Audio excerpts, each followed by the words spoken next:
Good morning, Martin from the Philippines, and we're here in Real Talk Lifeline. So, let's get to it. We're gonna do something a little different today. So, what I'm gonna do is I'm gonna share my best lessons on Harv Eker's Tough Love Mentoring, which happened just a few hours ago. So, this is the November session, very fresh. I just felt like sharing my best ideas or my best lessons that I was able to get from it, and maybe some of you might find it helpful as well. So, before we start and jump into it, let me flip the screen. So, I'm going to show you this happened just some hours ago, again, today. And what happened here is this one. So, let me show you what happened just a few hours ago. So, I had a Tough Love Mentoring live call with Harv Eker. Got some really good ideas, really good lessons. I'm going to be sharing that this morning with you guys. So, first off, just to start, so you guys have an idea, watching the live, feel free to interact, comment. People watching the replay, just hit it down in the comments. I'll check it out after. So, and for the live, have fun also as well. So, how does this work? This tough love mentoring. Just from the get-go, people from different countries were joining this live mentoring call. So it's Jesse Eker, who's the son of Harv Eker, who came in more in the recent years, and then Harv Eker, who's been doing this for many years. So I did my very first live calls with them back in 2020, and this one's the most recent. So people from all over the world were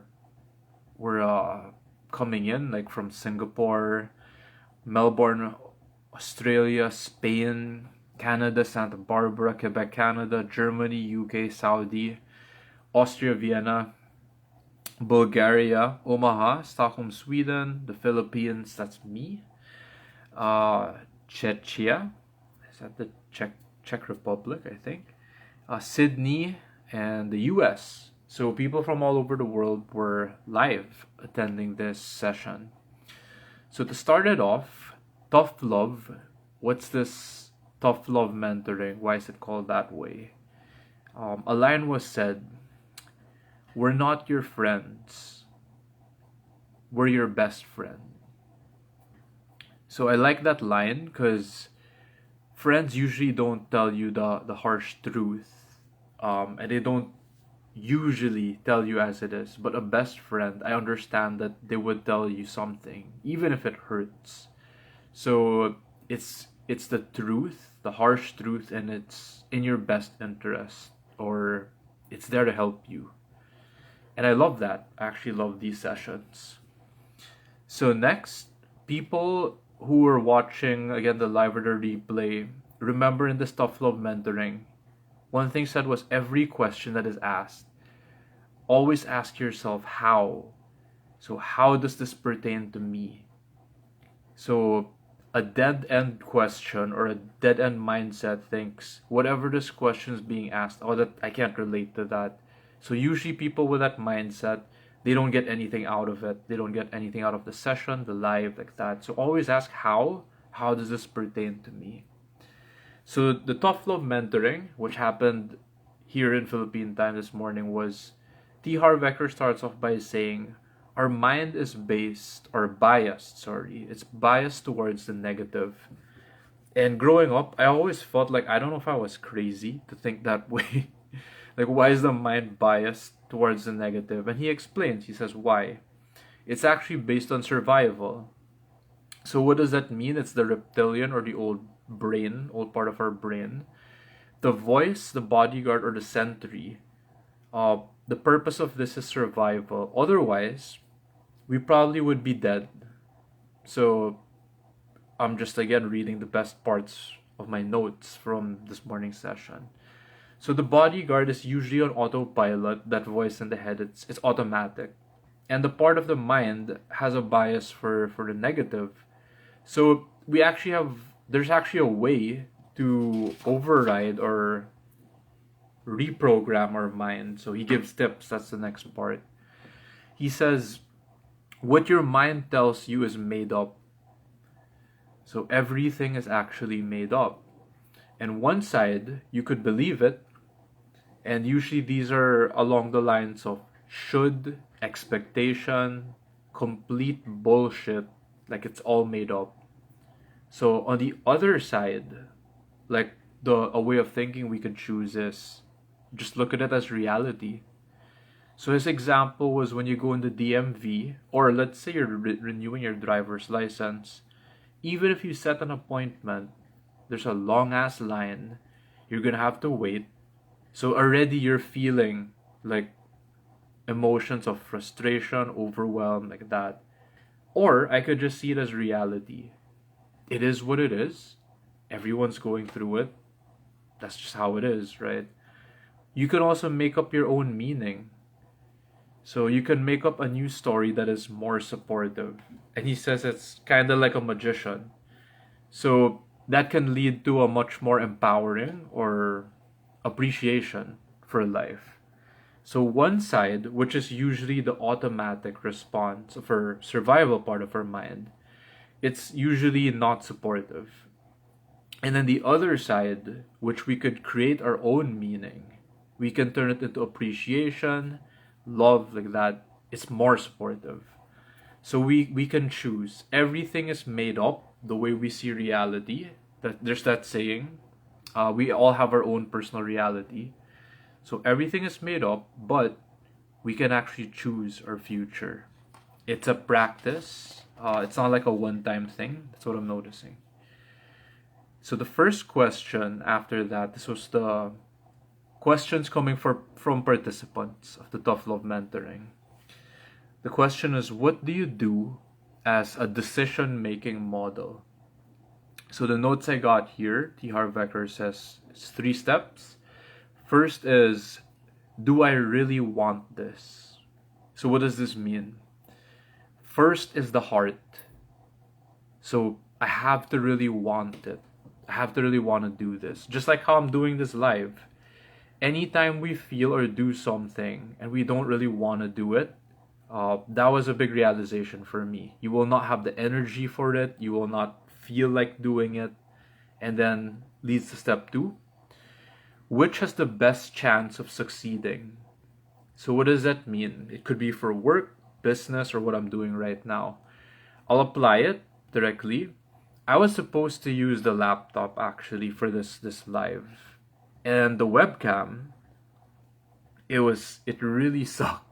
Like the lighting, it was really bad. So my best chance of succeeding is I'm gonna use my phone for this. Even if I have to use data, I have to work around it. So what are your best chances of succeeding? Apply it to work, business, whatever you're doing right now. Then the last step is rewards. So short term and long term. His example here, Harv Eker, was he's creating this new webinar, a new project. On the short term, it's very demanding. Big hassle, a lot of things to do. But in the long term, it has a big payoff. So the reward is actually worth it. That's why he's still doing it. And if ever we do want it, we have the best chance of succeeding, but there are no rewards for us, then don't do it, right? It's just a guide for decision making. So Jesse Eker, his son, said his answer came in 4 parts. So one is, what is the vision of your life? Again, this is a decision making model, right? What is the vision of your life? There's a quote here. He said, if you don't know what you want, you're not going to get what you want.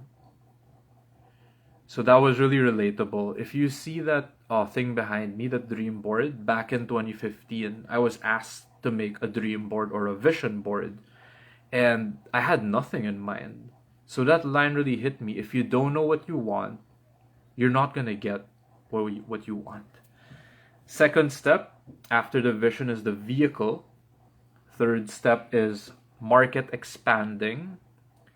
Is there a market for it that's actually growing? Number 4 is, are there other people doing it? So also, even if there are other people doing it, are there opportunities for you to be unique in it? So other people doing it means there's proof that it works. But can I be unique? Is there an opportunity for me to be unique in it, making that decision? So next question. So very quickly, I'm going to go through this. How do you create your best life right now? So this question popped up during the Tough Love mentoring. And one of the people in the chat actually gave a good answer. How do you create your best life right now? The answer was just make it up. So it's related to the earlier lesson that I noted down. Like, you create your own reality. Everything is made up. So T. Harv Eker says, and just make it up, he says, 1, decide, and then 2, appreciate everything. Simple as that. You create the best life right now. So once you decide, 2, you appreciate everything. You say, I love this moment right now. Like, I love this live that I'm doing right now. If someone is watching live, I love it. If someone is not watching live, I love it. If you're watching in the replay, I love it. So I love, love, love, love, love. And it's true for me. So you'll see it, you'll feel it, and the results will just show. So it's really a reframing or a reimagining, and you make that up. And if you make that up, then let's make something new, right? If I made up something and I'm not happy with it, then I'm gonna make something that's the best life for me right now. So that's what I'm doing right now. Next question. How do you schedule your day? I actually heard this question from one of the previous Tough Love mentorings. So I'll quickly go through it. T. Harv Eker's more of the free flow kind of guy. And I resonated, or I could relate to actually his answer and Jesse's later. So T. Harv Eker, so his wife Michelle, his son Jesse, they're actually very planned, while T. Harv Eker's the free flow type. His tip here is the big rocks method. This came from Stephen Covey. And the big rocks first come in. So big rocks could be time with family, time with your partner, working out. So if you saw my counting my blessings earlier, so you get in your exercise, meditation, rest also is important. Whatever the most important things in your life that you value are, put them first. Then scheduled appropriately. You have your calendar for the month, so you could use your phone app, use a paper calendar, and then put it in. Sometimes you do it weekly, sometimes you do it on certain days. You plot it out, and for the big rocks, that's what I'm doing, period. So the big rocks is when the time is there in the calendar, I'm doing it, no matter what. Everything else fits around it. So it's a nice mix of free flow and having planning or structuring. Jesse Eker, this was really interesting, his answer. He said, I'm more of a planner. Why? By necessity. And this one actually could relate as a millennial. So, because when I free flow, I tend to procrastinate really badly. So that line hit me. I could really relate to that. So a combination of the big rocks and planning, I think both are very useful. I could apply. Now, when you plan, this is based on data or facts and data, right? It's not on emotion. Why? Emotion tends to lead to feelings of overwhelm, frustration. It can be very misleading. Whereas facts and data, he has this line, what you track improves. So it's very objective. It's very clear, right, when you do that. Next question. What do you do when you feel burned out, but you can't afford to slow down? So this one in the Tough Love mentoring, this morning, again in my time zone, this one was my favorite question, my favorite part, and you'll see why in a bit. So Harv Eker said, I like how you approached this. He said, I want you guys to be coaches for this question. So what do you notice about that question? What do you do when you feel burned out, but you can't afford to slow down? My personal answer was the second part of the question. It's not really realistic. This is just based on my personal experience, so you could have your own answers. So you could type that in the chat, watching the live and the replay. So continuing, that part, can't afford to slow down. Someone in the chat said this. He typed, who decides you can't slow down? And that hit me. Is it your boss? Is it your family? Is it someone else? So the answer is, it's you. It's the person, right? Who decides if I can slow down or not. So Harv Eker said, that is a story that is made up. It's made up by you. It's made up by the person who's asking the question. Now, moving forward, I really like, this is my favorite part. Harv Eker said, most of the time, when you're working on your passion, your mission, or your purpose, you don't feel burned out. So, people watching this live or replay, I don't know if you get that. Those who do, you probably feel it deep down inside. I've been up since 1 a.m. If you saw earlier there, I was exercising. I attended 5 a.m., the Tough Love mentoring. I'm doing this live right now. Physically, yeah, I could be tired, but doing this makes me feel alive, actually. This is why I'm doing it. Whether someone is watching live or maybe just through the replay, I'm happy. I'm good. I feel alive. So the tip here is you have to reinvent what you're doing. Now, that's just the first part, the first tip on burning out. The second tip is me time also. Now, again, if you people who've been following, who check my counting my blessings every day, there are times, just last night I had me time. So it was really good for me to see Harv Eker actually mentioned this too. Me time. So what is me time? He mentioned the word recreation. So what is this? This is time to recreate yourself. This is time to regenerate your energy. And Harv Eker shared this.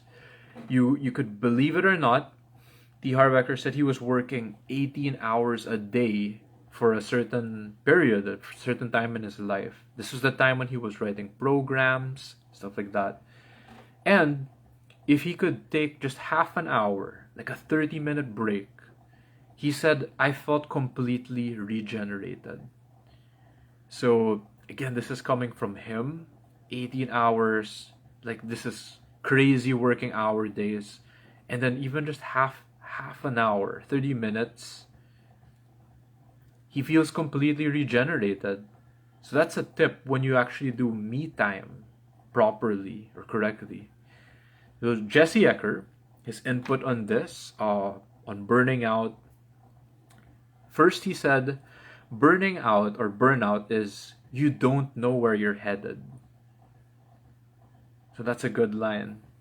So what do you do if you don't know where you're headed? That's gonna lead to burnout, right? So first step, set a target. Set a target, right? And then audit it. So you can apply strategies to it, like the 80-20 rule, tactical admin. Again, the purpose when you're setting a target is to have a return on investment. To have a goal, right, to that target. And then ask yourself, what are you spending most of your time on? So I'll apply that right now.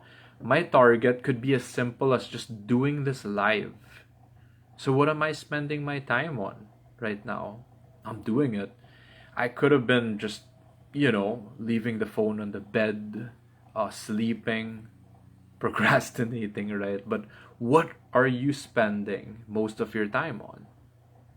Next step, very similar, like the Harv Eker. Jesse Eker said, first set a target. Number two, unplug time. This was really interesting because Jesse Eker doesn't call it me time. I think I'm around the same age as him. So as a millennial, like I'm in mid 30s, I'm 35. He said unplug time is when you don't use your phone, computer, TV, like no gadgets like that. And another term he uses for this, like he calls it a digital detox.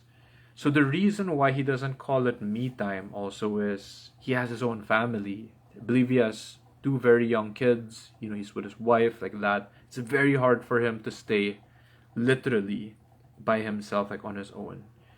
So unplug time for him is actually very helpful, the digital detox. Those who can relate, you could type me in the chat below the watching the replay. Anytime you can just unplug from your phone within the day, not when you're sleeping, as in within the day. Try going for like 30 minutes, 1 hour without your phone. Takes an effort already. So for him, that unplug time is actually very, very helpful also to not burn out. Next question. How do you handle inflation now? This is a very interesting question, but to get a better idea or the context of the question is, it's like, how do you handle a problem that's happening right now? So inflation can also mean the recession, what's going on with your business, that stuff. So T. Harv Eker, his tip here is his advice, which I like, was if you can't fix it, feature it. So it's one of those quotable lines. So what does that mean? If you can't fix it, feature it. Everyone is hurting now a little bit. Utilize that to your advantage, whether it's inflation, the recession, a problem. So right now, if I want to apply that, utilize that to my advantage, I'm sharing with you how I'm overcoming my own personal life journey of whether depression, feeling lost in life, trying to figure it out. So feature it, like put it out there even more. Now Jesse Eker, I like to tip here on how do you handle the problem like inflation like that. It's also related to the recession. So that's the whole thing why the inflation is happening, the whole chain of effects. So what Jesse Eker said here, this is really good.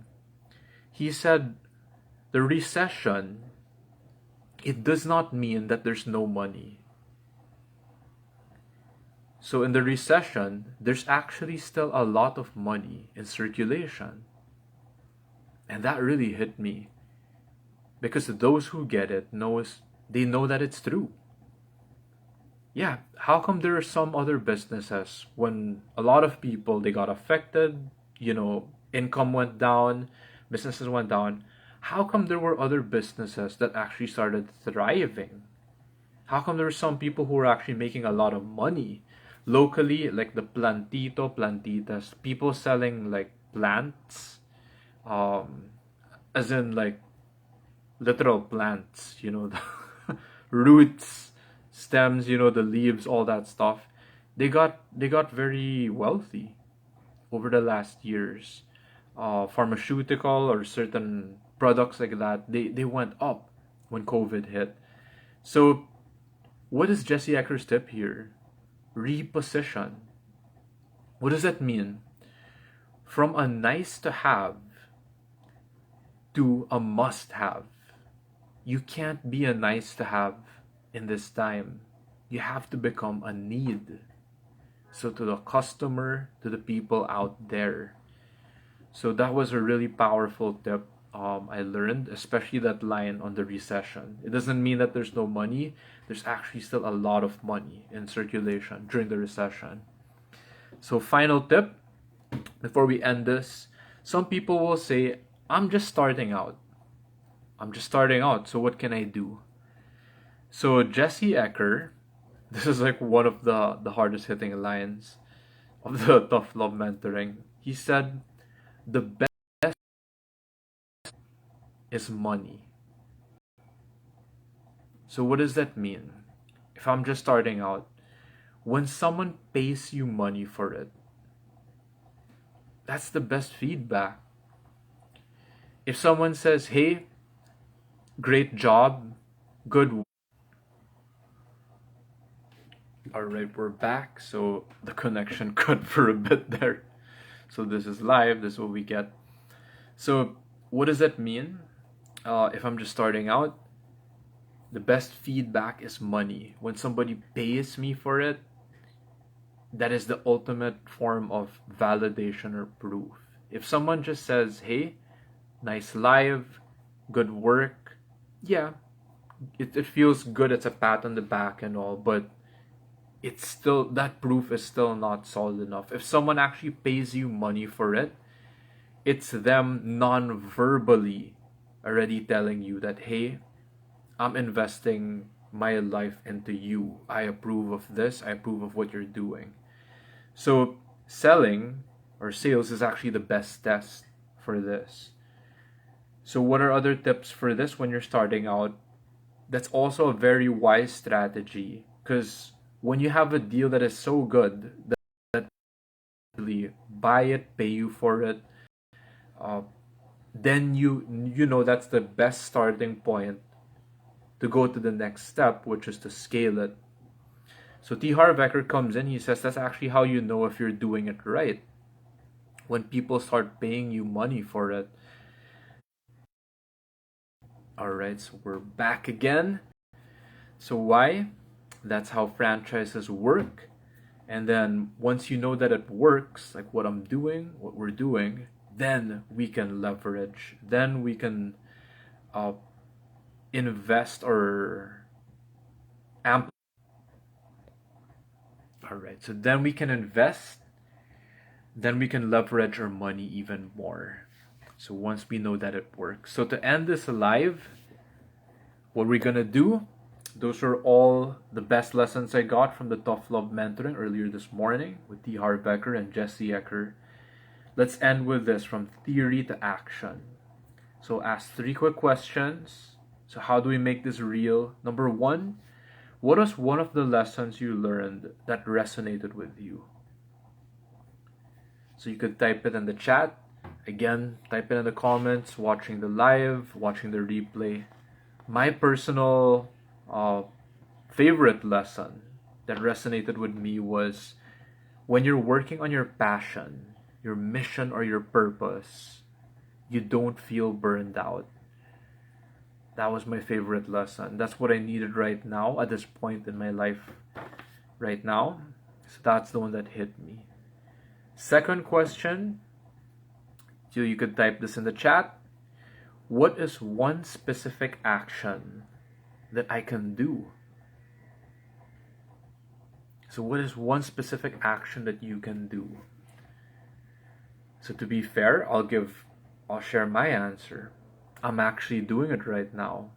So my answer was to sell something while doing my mission, my purpose, or my passion.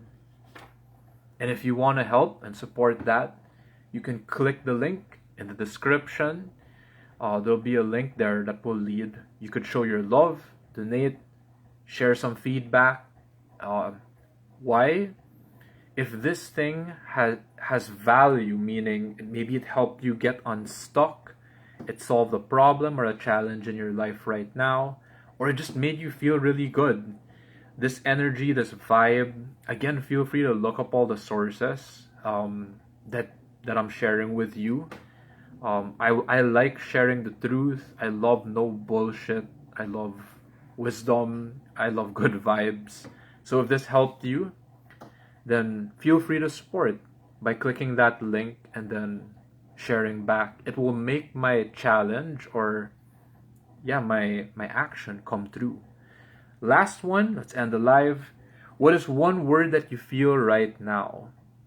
So when I was going through the tough love mentoring with Harv Eker and Jesse Eker, my personal answer there was reassured. Now, as you could see, it felt more like a kickstart to my day because that ended 6:45 a.m. Right now it's 9:41 a.m. I feel really good. I feel alive. I love it. So again, if you want to support by making my action come true, click the link in the description and show your love. You can donate, share some feedback. Again, unfiltered. I love your straight up no BS. Just give it real, raw, and authentic. I would really help I would really love it. It would really help the support. So thank you. I love you, and I will see you next time.